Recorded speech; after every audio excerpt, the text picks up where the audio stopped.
Hey guys, welcome back to my channel. So today I'm covering 90 Day Fiance Before the 90 Days Season 2 Episode 9. So let's jump into it. This episode, there was a lot of drama.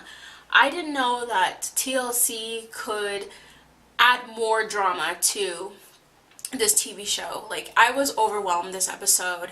I was happy at sometimes, I was sad at sometimes, I was like a mix of emotions, but I'm here for it and I loved it. So first I want to start off talking about Daya and Marta. So I believe this season has 10 episodes and like a tell-all type of thing, or reunion type of thing.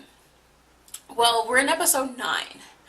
And she still has yet to go to Algeria, and you've aside from that one part where you saw them video chat, you never see them together.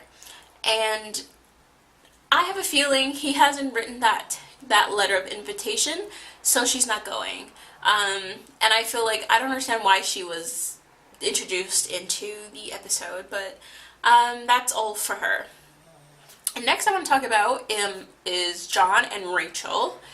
So Rachel finally makes it back to the UK, but she has things on her mind that she wants to address with John. What I don't appreciate though is that Rachel's like, I'm gonna hold it in until it's the right time type of thing. Like, I feel like when you have a problem, obviously there's a time and place for everything, but you need to confront the problem right away. I don't want to be all kikiing with you and all lovey-dovey with you when I have a problem. And this problem, to her, is not like I didn't like your haircut, or I didn't like this. It is something that's really bothering Rachel.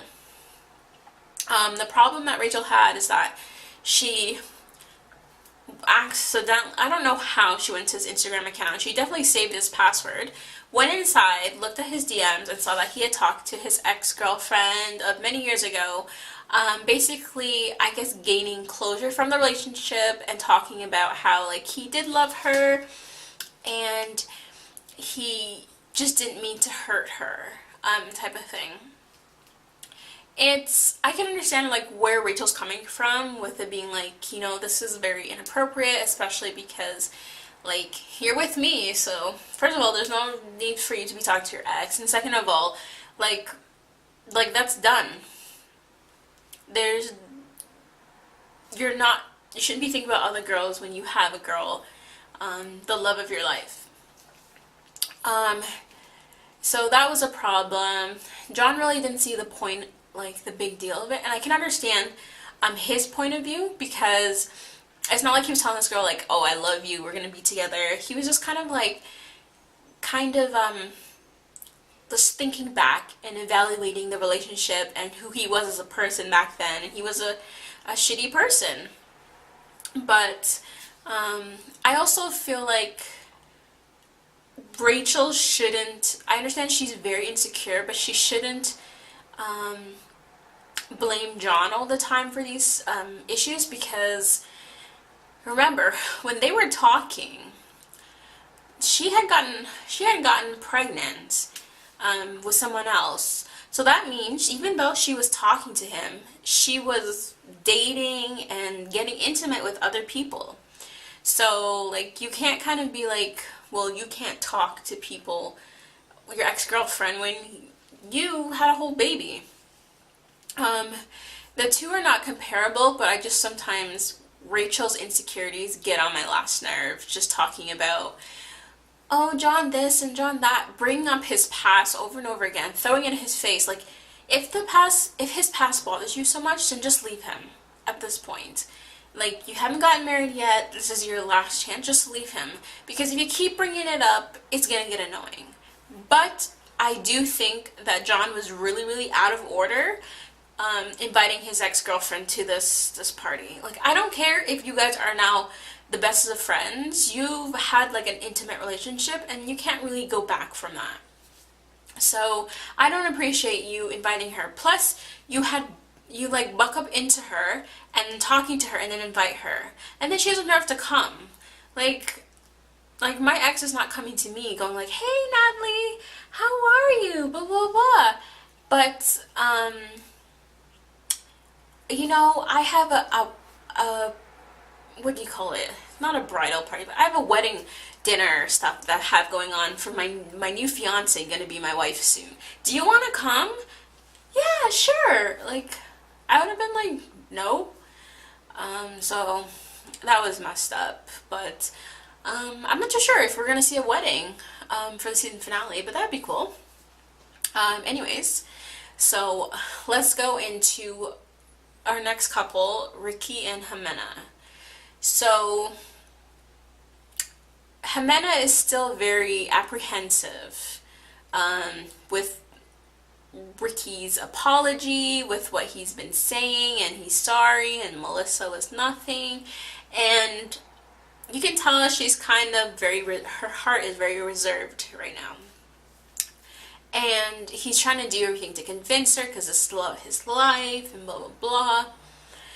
Well, he wants to propose to her, but then obviously he wants her to forgive him. So he's trying to butter her up and stuff. He's doing a lot of romantic gestures. And she's kind of like, "Ricky, I don't know if I can trust you, and like I don't know like what this whole Melissa thing is." Anyways, he decides, I guess they decide to hang out at this, like, they're at, like, on a dock type of thing.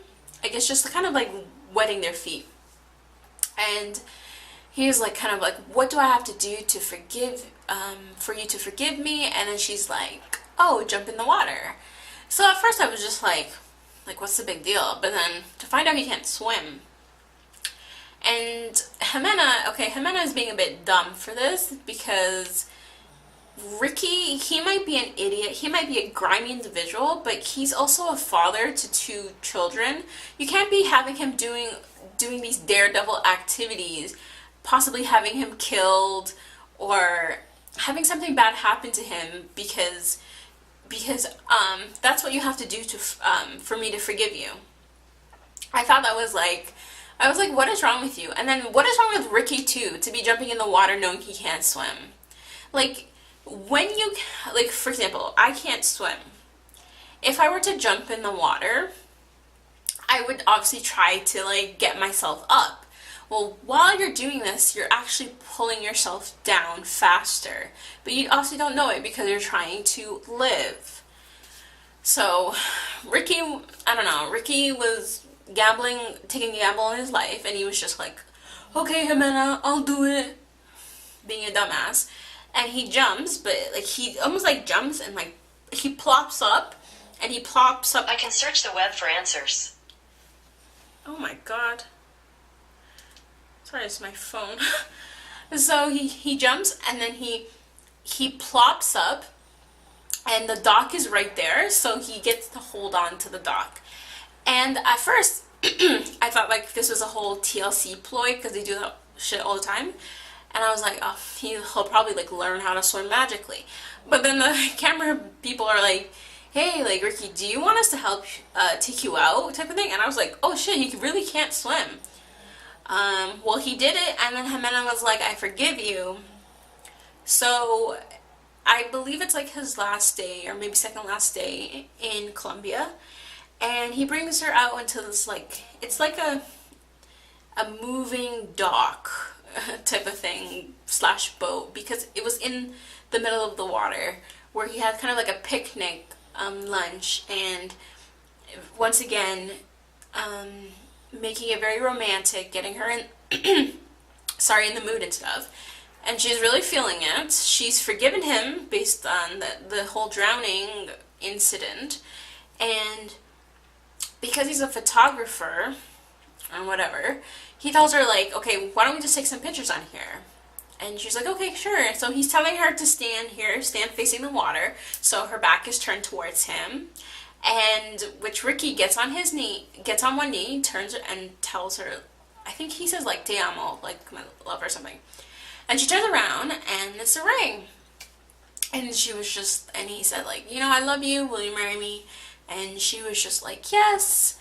And now they're like happily in love and maybe live happily ever after, which I hate that I know the status of most of these people's relationships. So I try to pretend like I don't know that Ricky and Jimena are not together, and Ricky is a bigger slime ball in real life. So, but that's kind of how their love story ends. Next, I want to talk about Darcy and Jesse. I thought this would be the episode that ended their relationship for good, and then that was it. TLC knows how to like friggin' drag out this relationship. But anyways, Darcy's being very secretive about why he wants to meet Darcy. And Darcy is, she knows they have problems, but she's not thinking the worst. She's not thinking like, he's gonna break up with me. Maybe we need to talk about a relationship in person. Maybe we need to figure out like, do we really want to do this? But nothing negative, like breaking up. So I thought it was like really rude that Jesse didn't tell her like, no, we're just gonna meet up and like it's just like a meeting type of thing. You have this girl bringing suitcases with her, talking about change of shoes. She doesn't know what she's doing. You could have told her initially like, okay, we're going to a park, wear something comfortable. She's like decked out, looking all gaudy and looking extra. And I had a feeling it was cold when they shot that, because I was just like, how does she have everything out and like how is she not freezing? And look at Jesse like bundled up in his jacket and stuff, and I'm like that's weird. But yeah, she was freezing. And like she didn't know what to expect. Like she was happy to see him, but she knew they had problem. Jesse is there to break up with her in the most like, I don't know, in the most, I only describe as extra way as possible. Instead of like texting her, Skyping her, giving her a phone call, you spend the money to fly down to where she lives in a different country. This is not like he went to a different state. This is not like he went to a neighboring country. He like traveled a very long distance to see her. When they saw each other, there wasn't that initial spark, even though their spark like lasts for like 0.5 seconds, that like, hey babe, I'm so happy to see you. It was more like, hey, and you can kind of see the tension and that that they kind of feel differently towards each other, which was fine.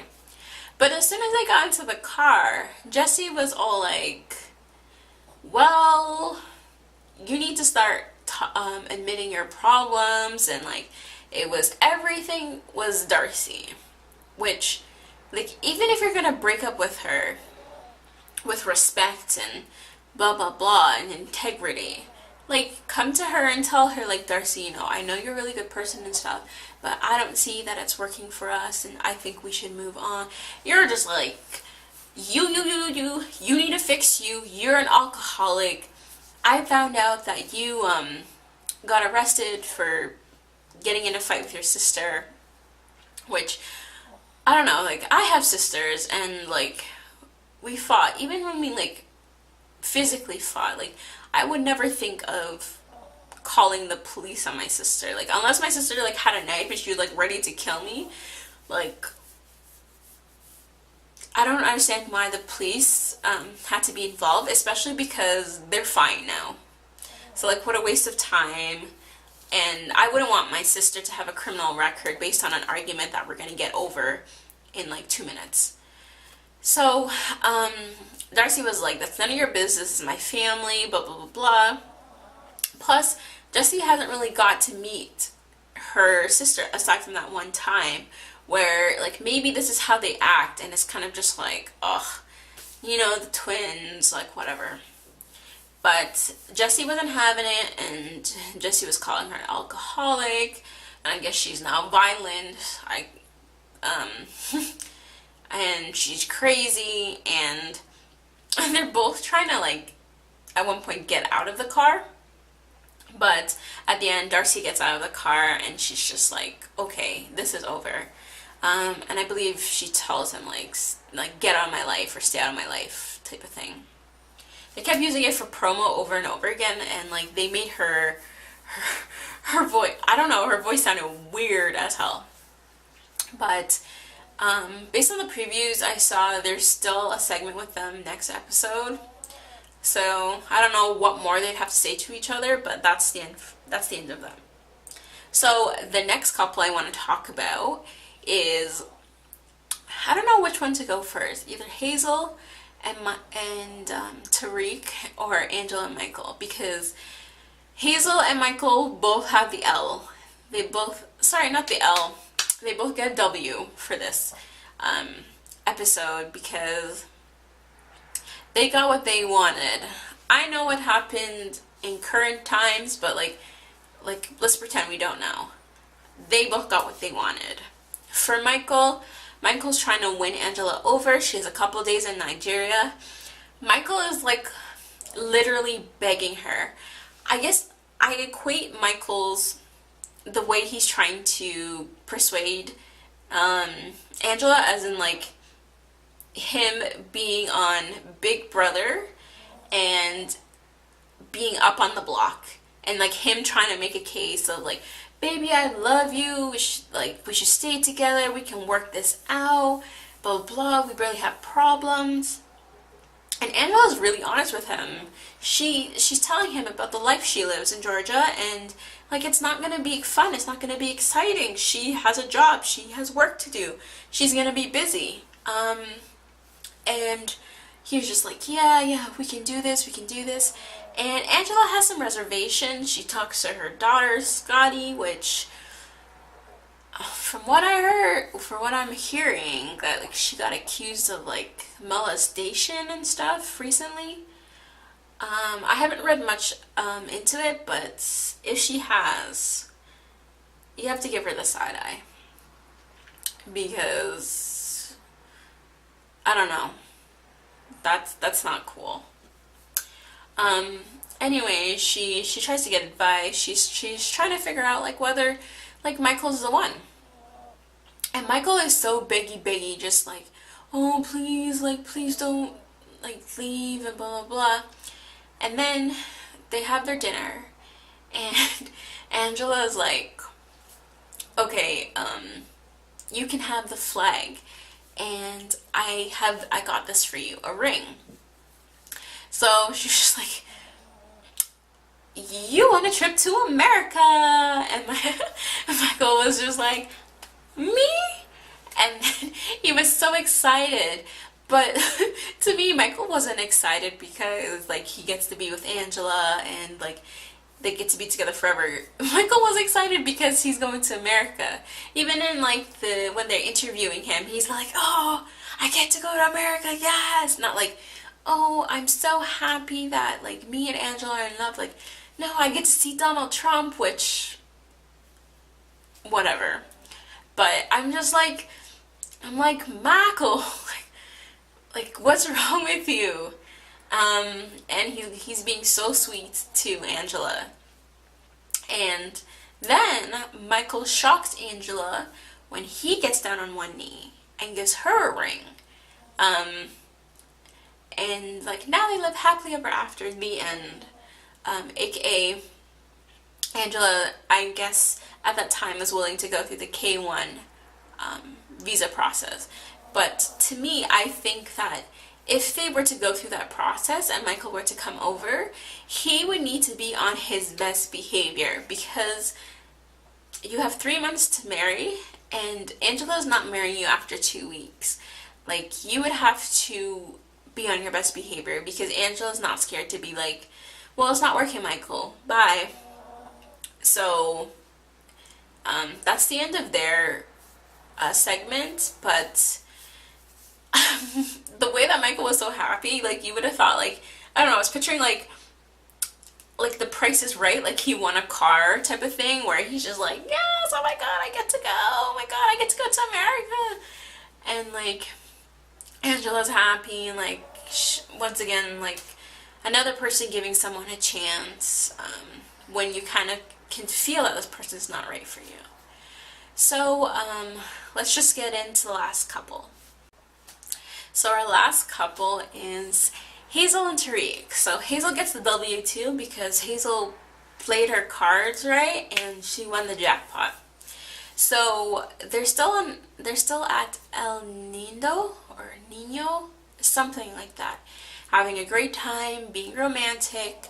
Tariq, I feel like, is like stealing kisses from Hazel because every time it doesn't seem like Hazel's willing to kiss him. They're both talking about the future and like being together and stuff, and one of the things that Hazel doesn't appreciate is that Tariq didn't tell his ex-girlfriend, wife, mother of his child, I think her name's Rosalita, that he has a girlfriend in the Philippines. And I can understand where Tariq was coming from, of like, oh, that's none of her business, like that's a need to know basis. But the thing is, this is going to be the mother figure to your daughter. So you need to notify the mother of this new woman in your life, especially if she's here to stay. Like, I need to know that she at least exists. So Tariq was just like, no, it's whatever. They try to FaceTime, but I guess they don't answer, which I was wondering what time he was FaceTiming, like what time in America he was FaceTiming them, because in the Philippines it looked like bright outside. So I wasn't too sure if it was too late to FaceTime them. But anyways, Hazel was in her feelings because it's like, oh, you're trying to hide me and stuff, which Hazel has no right to feel that way, because like she's using Tariq, and this episode, like if you ever believed that Hazel loved Tariq, in this episode should have changed your mind. The way that Hazel played the game, she played the game perfectly. So this is what she did. They were having a sit down, a beautiful dinner, and Tariq is talking about the relationship and stuff, and he says something like, oh, I have a crazy brother. Well, then Hazel's like, I have a crazy sister. And mind you, Hazel doesn't know the end game. Hazel doesn't know that Tariq wants to propose. She's just trying to wheel him in and then keep him in place to guarantee her trip out. So he was just like, oh, you do? And she's like, yeah. She lives in Japan, though. So then Hazel says, oh, she messaged me today, and I think she's something like she doesn't really like you and stuff. Which Tariq was like, what the hell? Like, she doesn't even know me. Like, what do you mean she doesn't like me and stuff? And Hazel's like, oh, well, she wants you to. She told me that she wants me to marry a Japanese man. So then Tariq's like, well, why would she say that? He was like, oh, maybe because, like, he's rich or something. And then Tariq was like, what the fuck? Like, this is crazy. Like, why would she say that? She doesn't even know me to say that, like, she doesn't like me. And Tariq's like, do you believe it? And Hazel's like, oh, no, I don't believe it. Like, I want to be with you. To find out, when they were interviewing her, she's the one that messaged her sister. She's probably talked so much shit about Tariq, and her sister's just like, you know what, just leave this man. Just come to Japan with me, and come find you a rich Japanese man. But, I think if Tariq had left Hazel, that would be the scenario. But they're still, stealing kisses and stuff like that. Not they. Tariq is stealing kisses from Hazel, because she has yet to, like, really want to, like, touch him, like, acknowledge him, kiss him. But they're walking on the beach, and Tariq's like, oh, here's a speaker, which I thought, like, okay, that looked very weird, but here's a speaker, and I want to play the song for you. Whew, when I heard that song, I'm sorry, I was laughing off my head. I was like, who's that? At first I was like, oh, TLC plays like copyrighted music and stuff, and I was like, wait, who's that? And it was Tariq. Tariq sounding like, I don't know, like he's a monster. Like the way his voice sounded so distorted, it was making me laugh, and like his rapping was making me laugh. And Hazel trying to do like a 1-2 move, but like it wasn't happening. It was making me laugh. So he wrote a rap for her, which I guess can be romantic, but it's not romantic as of now because I know that Hazel is using Tariq, so like that's not romantic at all. Anyways, he gets on one knee at the beach and proposes to her. And this is like the longest like 30-second pause of my life. I was just like, Hazel, don't you see that he's talking to you? Like, Hazel, you're putting a lot of doubt in his head now. Like, Hazel, say yes and just get it over and done with. You got what you wanted. Hazel, like, I'm tired of watching your face and you turning around and stuff and having this man talk to you. 30 seconds go by and she finally says yes. And it's not like a yes or like yes and like, or even Jimena like yes. It was like a yeah type of thing. Tariq is so happy, he's so oblivious, he's so blinded by her Angelina Jolie looks, because I think that's all that Tariq really like loves about her. So they're getting engaged. So Tariq asked her like, why did you wait so long to say yes? And she was just like, you know, I was so shy. I didn't expect for you to propose now. And I think her game plan was trying to reel him in and then try to get a proposal out of him. But Hazel didn't realize that Tariq is and been ready to propose to her since he was in Virginia. So she's got it in the bag now. So there's her ticket out. I did see the preview where she says like when Tariq leaves she's homeless, and then that's when I kind of shake my head and I kind of had to hold my head, and I was like whatever, I'm done with this. And that concludes my recap of 90 Day Fiance Before the 90 Days Season 2 Episode 9. Episode 10 might be the season finale, so I'm excited to see how they end these relationships. But don't forget to like, comment, and subscribe. Thanks for watching.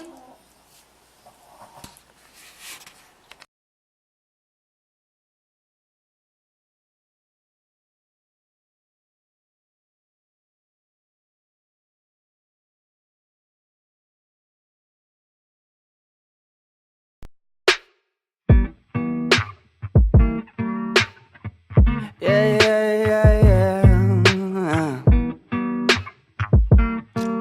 Yeah, yeah. I'm just a dumb cunt, fucking sick and tired of it. Maybe I could.